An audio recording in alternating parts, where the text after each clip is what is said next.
আসসালামু আলাইকুম এভরিবডি, কেমন আছেন সবাই? আশা করি সবাই ভালো আছেন। আজকে আমরা language score or the language exhibits critical period age of acquisition of language. Okay, so আজকের যে আমাদের যে ডায়াগ্রামটা দেখতে পাচ্ছি, সো এটা মূলত বাচ্চাদের বা মানুষের যে ভাষা অর্জনের যে একটা স্টেজ, একটা সময় পিরিয়ড বা এজ, কোন এজে মূলত ভাষা অর্জন করা সহজ হয় এবং এটা যুক্তিসঙ্গত একটা একটা ডায়াগ্রাম বা লজিক দেখানো হয়েছে। সো এই যে ডায়াগ্রামটা, এটা মূলত আমরা একটা রিসার্চ থেকে নিয়েছি। যিনি রিসার্চ করেছেন ওনার নাম হলো পাট্রিসিয়া খুল। পাট্রিসিয়া খুল উনি কোথায় কাজ করেন? পাট্রিসিয়া খুল is co-director of the Institute for Brain and Learning Sciences at the University of Washington.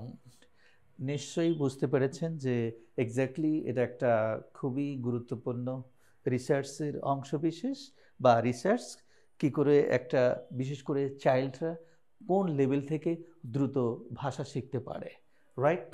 So আমরা এখানে দেখতে পাচ্ছি কি লেখা আছে যে লো লেভেল, ল্যাঙ্গুয়েজ স্কোর এবং হাই লেভেল। এই যে low level, high level, right, এটা ভেরিফাই করে একজন স্টুডেন্ট বা চাইল্ডের ক্ষেত্রে, বিশেষ করে যারা নেটিভ স্পিকার, সেটা বাংলা হোক, ইংলিশ হোক, আদার্স যে ভাষাভাষী দেশেরই হোক না কেন।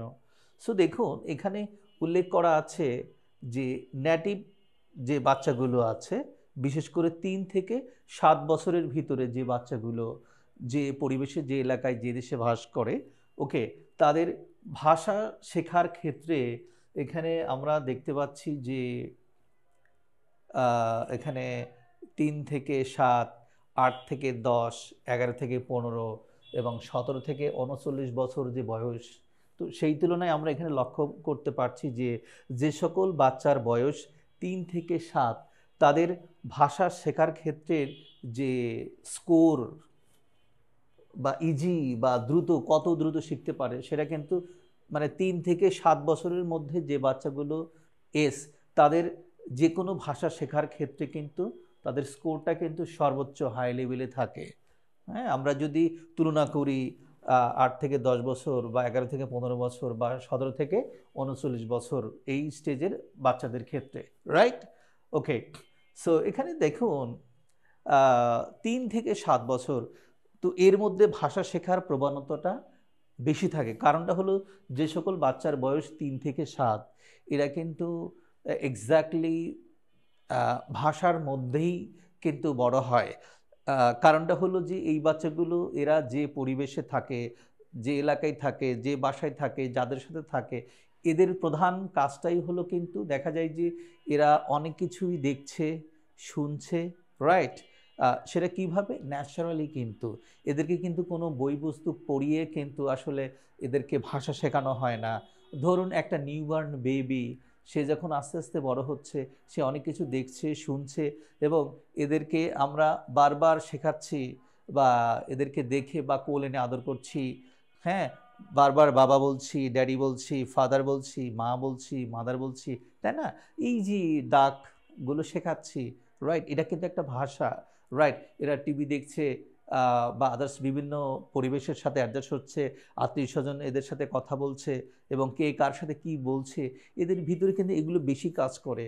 কারণ এদের সংসার বলতে কোনো কিছু নাই, জাস্ট এদের কাজ হলো নাম্বার 1 খাওয়া দাওয়া, ঘুমানো। এছাড়া কিন্তু এদের ব্রেনে কোনো প্রেশার নাই, এদের কোনো হিসাব নিকাশ নাই, রাইট? এদের কোনো হোমওয়ার্ক নাই, এদের কোনো স্কুলিং নাই বা আদার্স যেটাই বলি না কেন, স্টার্ট এই যে 3 ইয়ার্স থেকে যে কথাগুলো বলছি, সো ওদের ব্রেন কিন্তু অনেকটাই শার্প থাকে। যেহেতু এদের চাকরি বাকরি, ব্যবসা বাণিজ্য, রান্নাবান্নার কোনো টেনশন বা আউটিং কোনো প্রেশার নাই, তো সেক্ষেত্রে ওদের একটা মাত্র ওয়ে থাকে, প্রেশার থাকে, বা ইচ্ছা থাকে, নট প্রেশার, কিউরিসিটি কাজ করে, সেটা হলো কে কি বলছে, কোথায় কি শব্দটা হচ্ছে। আর ওরা কিন্তু এখান থেকেই ওরা অনুকরণ করে বা অনুসরণ করে বা ইমিটেট করে। Exactly, right. কারণ দেখুন, একজন মানুষ সে যত বড় হবে, মানে বয়সের দিকে আগাবে, তার ভিতরে কিন্তু সামাজিক, পারিবারিক, রাষ্ট্রীয় দায়বদ্ধতা বেশি হবে, ডিসিপ্লিন, শৃঙ্খলা, এগুলো কিন্তু বেশি কাজ করবে তার ভিতরে। তো সেই ক্ষেত্রে দেখুন, ভাষা শেখা ওটা কিন্তু একটা ন্যাচারাল ইস্যুর মধ্যে পড়ে গেছে। 3 থেকে 7 বছরের যে বাচ্চাগুলো, ওরা সাবলীলভাবে কিন্তু উইদাউট এনি প্রেশার তারা সুযোগ পাচ্ছে, এবং অটোমেটিকলি তারা তাদের ব্রেনের ভিতরে কিউরিসিটি অটোমেটিকলি ওখান থেকেই শিখছে, জানছে যে exactly what are doing, okay okay are going. So এখানে দেখুন, আমরা যেটা লক্ষ্য করছি যে 3 থেকে 7 বছরের যে বাচ্চাদের বয়স, ওদের ক্ষেত্রে কিন্তু মানে কি বলবো, আমরা যেহেতু ইংলিশ নিয়ে কাজ করছি, তো এই 3 থেকে 7 বছরের বাচ্চাদেরকে আমরা লক্ষ্য করেছি, ওদেরকে আমরা যে ধরনের সিলেবাস, যে ধরনের পড়া যাই শেখাচ্ছি না কেন, রাইট, ওটাই কিন্তু ওরা লুফিয়ে নিচ্ছে, ওদের মাথায় বেশি কাজ করছে, রাইট। সো তাহলে কি 3 থেকে 7 বছর আমরা আমাদের স্কুলিংয়ে বা ল্যাঙ্গুয়েজে ধরে নিয়েছি যে 3+ যে বাচ্চাগুলো আছে, রাইট। সো এই লেভেলের বাচ্চাগুলো এক্স্যাক্টলি ওরা কিন্তু বেশি আসছে বা বেশি পারছে, বেশি পারফরমেন্স দেখাচ্ছে, রাইট। দ্যাটস মিন এদেরকে আমরা কি করছি, একটা একটা পরিবেশ দিচ্ছি, ওকে, এবং ওদেরকে গাইড করছি। এবং পরিবেশটা কিভাবে দিচ্ছি, এখানে দেখুন, যেহেতু গ্রামার ভিলেজ একটা ওয়েল নন প্রতিষ্ঠান, তো এখানে দেখুন আমরা এখানে মূলত যা নিয়ে কাজ করি, রিসার্চ করি, যেটা একটা বাচ্চাকে এই যে 3 থেকে 7 বছর, যেটা এদের ল্যাঙ্গুয়েজ অ্যাকুইজিশন স্কোর যে হাই, সেক্ষেত্রে আমরা কি করছি দেখুন, ম্যাটেরিয়ালসগুলো কি, speaking in the classroom, right. এই যে ম্যাটেরিয়ালসটা, তো একটা বাচ্চা যখন আমাদের আঙ্গিনায় আসে, রাইট, দ্যাটস মিন এখানে ঢোকার পরেই টিচাররা যে কথাগুলো বলছেন, বা এখানে ওদের ক্লাসমেট বা আদার্সরা, বাকিরা যা যা বলছে, বিশেষ করে ক্লাসে ঢোকার সময়, মে এই কাম ইন টিচার, মে এই হ্যাভ আ সিট টিচার, এই যে এর যে হাই হ্যালো স্টার্টিংটা শুরু হয়ে গেল, রাইট। এবং একজন টিচার ক্লাসে কি কি কথা বলে তাদেরকে বোঝাচ্ছে, কি কি বলছে, বা ক্লাসমেটটা কে কার সাথে কি কি বলছে, এদের চাহিদা কি, প্রয়োজনীয়তা কি, জিজ্ঞাসাগুলো কি কি, এগুলো কিন্তু এক্স্যাক্টলি দেখুন এই speaking in the classroom or any educational institution. তাহলে এখানে ঢুকলে কিন্তু এই পড়াশোনার সাথে রিলেটেড যে একটা এনভায়রনমেন্ট বা টাইমিং, এখানে কিন্তু এই টাইমটাকে আমরা ভাষার মধ্যে রাখছি, রাইট। সো এরপরে দেখুন,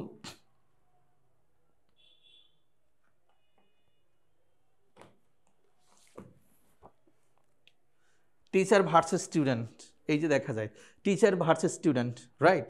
সো স্পেশালি টিচার এবং স্টুডেন্টদের সাথে কি কি কথা হয়, কে কার সাথে কি কি বলে, তাদের প্রয়োজন অনুযায়ী ওই বিষয়গুলো কিন্তু আমরা এখানে শিখিয়ে থাকি। সো এরপরে আরও ম্যাটেরিয়ালস আছে, কিডস অ্যান্ড ফ্যামিলি, রাইট। এই যে বইটা দেখছেন, আমরা এখানে কি, একটা বাচ্চা এখান থেকে বের হওয়ার পরে বাহিরে গিয়ে বাবা মা, ভাই বোন, আত্মীয় স্বজন, ফ্রেন্ড সার্কেল, ওর যাদের সাথে কথা হয়, এদের সাথে একটা বাচ্চা কি কি বলে, আমরা কিন্তু ওই এনভায়রনমেন্ট এখানে গাইড করি, ওকে, যাতে বাইরে গিয়েও ওরা কি বলতে পারে। Then come daily common spoken, mother and child, এই যে একটা বই, হ্যাঁ, এক্স্যাক্টলি বাঙালি বাচ্চারা কিন্তু বিশেষ করে মায়েদের সাথে বেশি সময় থাকে, তো সেক্ষেত্রে একজন মা সারাদিন বাচ্চার সাথে কি কি বলে, অল এভরিথিং কিন্তু আমরা এখানে আর্টিফিশিয়ালি হলেও কিন্তু আমরা এখানে প্র্যাকটিস করাই। তো দেখুন, একটা বাচ্চা তার বয়স যখন 3 থেকে 7, রাইট, সো তাকে যদি আমরা টোটাল ইনফরমেশনগুলো দিয়ে দিতে পারি, যেহেতু আমরা বাংলা ভাষাভাষী, আমরা সেকেন্ড ল্যাঙ্গুয়েজকে প্র্যাকটিস করাচ্ছি, রাইট, তো সেক্ষেত্রে আমাদের যে ম্যাট্রিক্সগুলো, ওকে, সো এগুলো যখন ওদের ভিতরে প্রয়োগ করি, আমরা দেখেছি ওরা কিন্তু বেশি স্বাচ্ছন্দ্য বোধ করে, এবং ন্যাচারালি ওরা কিন্তু শিখছে, প্র্যাকটিস করছে। এবং দেখুন, যাদের বয়স 8 থেকে 10, তো এরা কিন্তু এই যে 3 থেকে 7, এদের চাইতে কিছুটা হলেও কিন্তু স্লো মোশনে আছে, রাইট। কারণ যাদের বয়স 8 থেকে 10, এই বাচ্চাগুলো প্রাইমারিতে পড়ালেখা করে, সো এদের স্কুলিং, পড়া, অ্যাক্টিভিটিস, সামাজিক দায়বদ্ধতা, পারিবারিক দায়বদ্ধতা, ওকে, অনেক কিছু ডিসিপ্লিন মেনটেন করতে হয়। তো তখন সেক্ষেত্রে ভাষাটা কিন্তু মুখ্য বিষয় না, হ্যাঁ, যেটা আমাদের 3 থেকে 7 বছরের বাচ্চার ভাষা শেখাটা মুখ্য বিষয়, কারণ সে যা বলতে চায়, তার যে চাহিদা পেতে চায়, সেটা বলতে চাইলে তার ভাষা বলতে হয়, রাইট? কান্নাকাটি করলে কিন্তু সে কিন্তু কি আপনার তার চাহিদা পূরণ করতে পারবে না, সেটা ফার্স্ট স্টেজে ছিল। কারণ কান্নাকাটি করাও এটাও কিন্তু একটা কি একটা শিশুর ভাষা, ল্যাঙ্গুয়েজ। বাট সে যখন এটা মানে শুদ্ধভাবে বলতে চায়, নিজেকে প্রকাশ করতে চায়, সেটা কি অবশ্যই তার যে পরিবেশে বাস করে, যে শব্দগুলো শোনে, ওখান থেকে সে কিন্তু এটা বুঝে ফেলে যে এই কথা বললে এটা পাওয়া যাবে, এই কথা বললে এটা হবে, এটা সেটা ইত্যাদি, রাইট? সো যেহেতু 3 থেকে 7 বছরের বাচ্চার বেশি কোনো প্রকার প্রেশার থাকে না, অটোমেটিকলি ওদের টার্গেট থাকে যে কিভাবে কথা বলা যায়, রাইট? কে কি বলে ওটা অনুকরণ করে। তো তুলনামূলকভাবে দেখুন, যাদের বয়স 8 থেকে 10, ওকে, এদের ভাষা শেখার পার্সেন্টেজটা তুলনামূলকভাবে 3 থেকে 7 বয়সের বাচ্চাদের তুলনায় কিন্তু মানে বেশ কিছু কম, রাইট? কারণ এই বাচ্চাগুলো শুধু ভাষা শেখা না, তার কি কি করতে হচ্ছে, তার বিভিন্ন ধরনের সাবজেক্ট, বিভিন্ন ধরনের অ্যাক্টিভিটিসের ভিতরে থাকতে হচ্ছে, শুধু ভাষা না। সো অনুরূপভাবে আমরা যখন 11 থেকে 15 বছরের দিকে যাব, ওকে, বিশেষ করে এখানে হাই স্কুলিং বাচ্চাগুলো, এদের কিন্তু দেখুন এদের স্কুলিংয়ে এখানে আপনার ইংলিশ ছাড়া, বাংলা ছাড়া আরও সাবজেক্ট আছে, সমাজবিজ্ঞান, রিলিজিয়ন, ম্যাথ, রাইট, বা আইসিটি, সায়েন্স, ওকে, অ্যারাবিক, আর ডিফারেন্ট টাইপস অফ সাবজেক্ট থাকতে পারে। তো ওগুলো ওখানে কিন্তু ওদেরকে সমান তালে ওগুলো শিখতে হয়, পারফরমেন্স দেখাতে হয়। এবং দেখুন এই বাচ্চাগুলোর কিন্তু একটা পারিবারিক স্ট্রং ডিসিপ্লিনে বাস করে, যে এত সময় বাইরে থাকা যাবে না, ওকে, এখানে যাওয়া যাবে না, এটা বলা যাবে না, এটা করা যাবে না, না আন্ডারস্ট্যান্ড? তো সেই তুলনায় কিন্তু দেখুন এই যে 3 থেকে 7 এই বাচ্চাদের কিন্তু এত মানে চেন অ্যান্ড কমন বাইন্ডিংস কিন্তু থাকে না। সো দ্যাটস ওয়াই ওদের পার্সেন্টেজটা কিন্তু ভাষা শেখার ক্ষেত্রে হাই লেভেল। সো সেক্ষেত্রে এখানে দেখুন যেহেতু 11 থেকে 15 এখানে বাচ্চাগুলো মোটামুটি একটা ম্যাচুরিটির দিকে যায়, হাই স্কুলিং।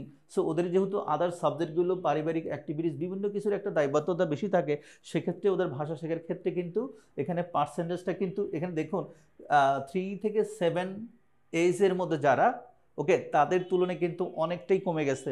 বা 8 থেকে 10 বছরের যে বাচ্চাগুলো, তাদের চাইতে 11 থেকে 15 বছর যে বাচ্চাগুলোর বয়স হয়ে গেছে, তাদের ক্ষেত্রে কিন্তু ভাষা শেখাটা অনেকটাই কিন্তু টাফ হয়ে যায় কিন্তু, এক্স্যাক্টলি, বিশেষ করে সেকেন্ড ল্যাঙ্গুয়েজ শেখার ক্ষেত্রে। ওকে, আমরা আরও লক্ষ্য করতে পারছি যাদের বয়স 17 থেকে 39 বছর বয়স, এদেরও কিন্তু ভাষা শেখাটা অনেকটাই কিন্তু টাফ হয়ে যায়, বিশেষ করে যারা এখানে আইএলটিএস শিখতে চায়, টোফেল দিতে চায়, বা আদার্স অন্য সেক্টর ল্যাঙ্গুয়েজের ক্ষেত্রে কাজ করতে চায়, শিখতে চায়, তাদের ক্ষেত্রে অনেকটাই টাফ কিন্তু।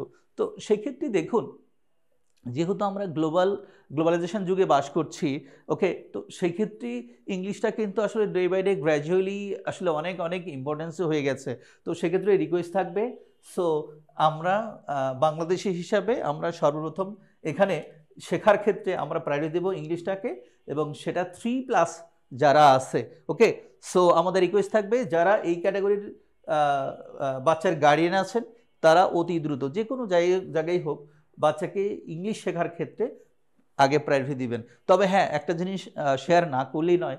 সো দেখুন যদি যেহেতু ভাষা একটা সাউন্ড কিন্তু, ওকে, সো আবার all the sound is not language, right, are not language, only the speech sound, যে সকল সাউন্ডের মাধ্যমে কি আমাদের আবেগ প্রকাশ করা যায়, কমিউনিকেশন করা যায়, একে অপরের সাথে কথা বলা যায়, রাইট? তো সেক্ষেত্রে দেখুন যে ভাষা যেহেতু একটা সাউন্ড, আবার সব সাউন্ডই কিন্তু আবার কিন্তু এখানে ভাষা না, অনলি যে সকল শব্দের মাধ্যমে আমরা যোগাযোগ করতে পারি, সেক্ষেত্রে খেয়াল, নাম্বার 1 অ্যাকসেন্ট, ফনেটিক্স, যদি অ্যাকসেন্ট ঠিক থাকে, দ্যাটস মিন আমরা যে অক্ষরগুলো প্র্যাকটিস করি, এখানে নর্মালি মাথায় রাখুন যে এবিসিডি 26টা, বাট এর অ্যাকসেন্ট কিন্তু 40টা, রাইট, যেগুলোকে আমরা আইপিএস সাউন্ড বলি। যদি অক্ষরের উচ্চারণগুলো ঠিক থাকে তাহলে ওয়ার্ডের উচ্চারণ ঠিক থাকবে, ওকে, কারণ কয়েকটা অক্ষর মিলেই তো একটা ওয়ার্ড হয়, কারেক্ট? আচ্ছা, আবার দেখুন যদি ওয়ার্ডের উচ্চারণ ঠিক থাকে তাহলে ওয়ার্ডের মিনিংটা কিন্তু ঠিক থাকবে। ওয়ার্ডের সাউন্ড ঠিক না থাকলে কিন্তু মিনিংটা কিন্তু চেঞ্জ হয়ে যেতে পারে।